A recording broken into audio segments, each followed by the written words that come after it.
সুপ্রভাত বন্ধুরা, তোমরা কেমন আছো? আমি মনিকা ব্লগার লাইফস্টাইল চ্যানেলে তোমাদেরকে অনেক স্বাগত জানিয়ে আজকে সকাল থেকে নতুন একটা ভিডিও শুরু করছি। দূরে কাছে যে যেখান থেকে আমার ভিডিওটি দেখছো, বড়দেরকে জানাই আমার প্রণাম, ছোটোদেরকে জানাই আমার অনেক ভালোবাসা। তো চলো বেশি না বকে ভিডিওটা স্টার্ট করি।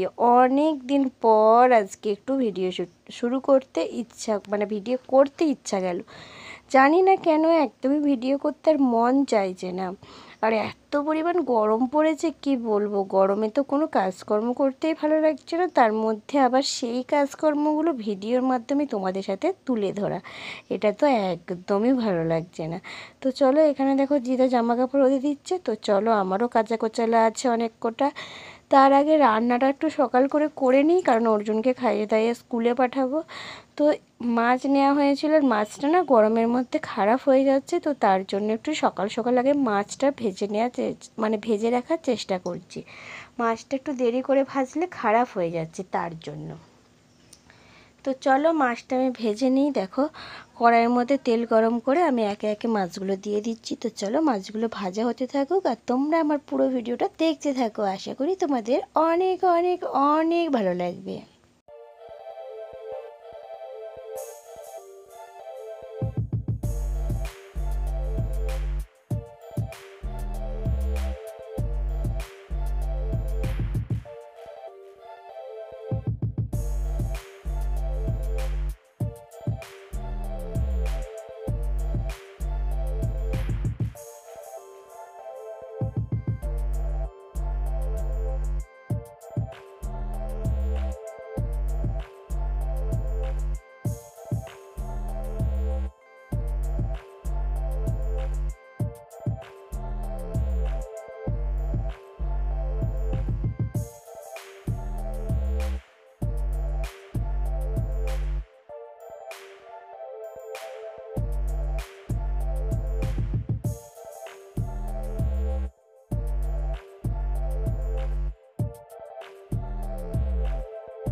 তো দেখো বন্ধুরা, মাছের সমস্ত চেকাগুলো আর নেজাগুলো ভাজা হয়ে গেছে, দাগাগুলো।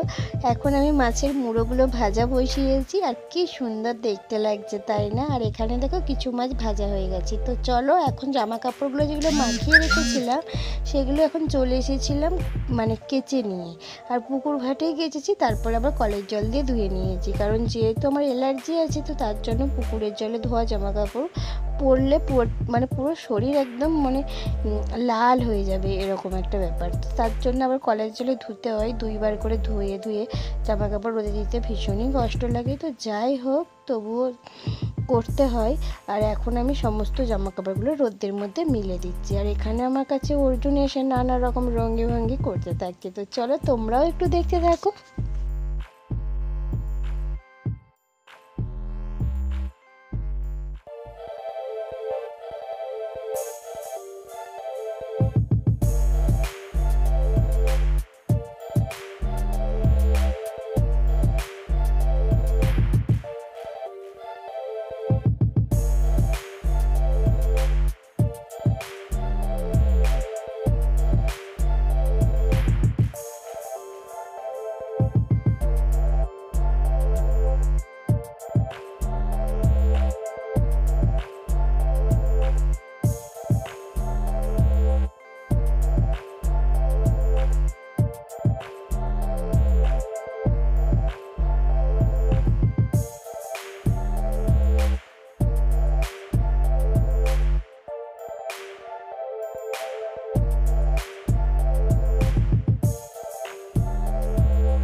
জামা কাপড়টা মেলা কমপ্লিট হয়ে গেল। এখন অর্জুনকে খাওয়ালাম, স্নান করালাম, এখন ওকে আমি স্কুলে দিতে যাচ্ছি। আর এই স্কুলের রাস্তায় মানে যাবার পথে তোমাদের সাথে একটু শেয়ার করবো না ভিডিও, তাই কি কখনো হয়েছে বলো বন্ধুরা? তা তো কখনোই হয়নি, তো আজও অনথা হবে না। তো চলো একবার তোমাদের সাথে শেয়ার করে দিলাম, এরপরে আবার বাড়ি গিয়ে ভিডিও স্টার্ট করলাম। তো এখন আমার আপাতত ওদিকের কাজকর্ম অনেকটাই সারা হয়ে গেছে। এখন ঘরটাকে ঝাড় দেবো, মুছবো, বিছানা ঝাড়বো, এ সমস্তই কাজকর্ম করব। তো চলো সেগুলো দেখে নাও।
তো দেখো এই আলমারির এই কভারটা কিছুতেই, যেহেতু টিপ বোতাম লাগিয়েছিলাম ওপরের দিকটা আর নিচের দিকটা লাগানো হয়নি, তো তার জন্য এত পরিমাণে এদিক ওদিক হয়ে যাচ্ছে হাওয়া দিলে, তো সেটা একটা দেখেই বিরক্তি লাগছে। তো তার জন্য একটা শিফটি পিন দিয়ে ভাবলাম এঁটে দেবো। তো এটা যেহেতু ছিল এখানে, তো একদমই ধরা যাচ্ছিল না, তো এখন ভালোভাবে ধরে সুন্দরভাবে এঁটে দিলাম। তো চলো, নাহলে হাওয়ায় একদম দুপাশ একদম এরম হতে থাকছে। আর এটাকে রেখে দিই, এটা হচ্ছে একটা পুরীর গজা প্রসাদ দিয়েছিল, তো ওটা ওভাবেই আছে ধরা, খাওয়া হয়নি। তো তার জন্য ওটাকে আবার তুলে রাখলাম টেবিলের মধ্যে, ওটা দিয়ে দেবো সবার হাতে হাতে। তো চলো এখন আমি ঘরটা মুছে নিই, পুরো ঘরটা। তো তোমরা আমার ভিডিওটা কন্টিনিউ দেখতে থাকো।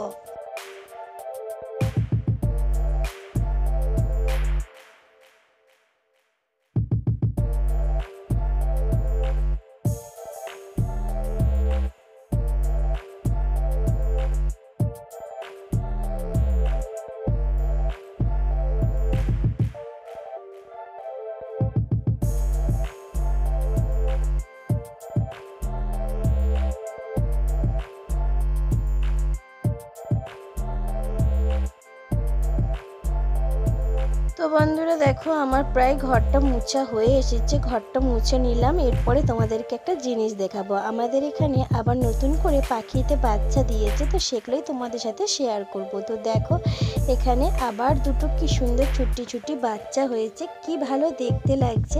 তো আজকে তোমাদের সাথে আবার শেয়ার করলাম, ভীষণই ভালো হয়েছে তাই না? তো ওরাও আবার উঠতে পেরে যাবে, আবার নতুন বাচ্চা দেবে। যেহেতু এই ঘরটা ভাঙেনি, তো তার জন্য বারবারই পাখি আসছে আর বাচ্চা দিচ্ছে, খুব ভালো লাগছে। আজকের দিনটা আমি এভাবেই কাটালাম, তোমাদের সাথে শেয়ার করলাম। এরপরে স্নান করব, খাওয়া দাওয়া করব। আজকের মতন ভিডিওটা এই পর্যন্ত। কেমন লাগলো অবশ্যই জানিও, ভালো লাগলে লাইক কমেন্ট শেয়ার সাবস্ক্রাইব করতে ভুলো না। সবাই ভালো থেকো, সুস্থ থেকো, টাটা।